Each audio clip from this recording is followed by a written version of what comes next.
Magandang gabi po sa ating lahat mga kababayan. Mula sa Bureau of Fire Protection, amin pong ipinapaalala gumamit ng mga tamang pailaw o dekorasyon na aprobado ng DTI na may ICC sticker.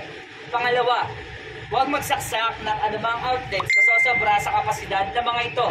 Pangatlo, huwag manigarilyo o maglagay ng kandila malapit sa Christmas tree, tela o anumang dekorasyon na maaaring pagmula ng sunog.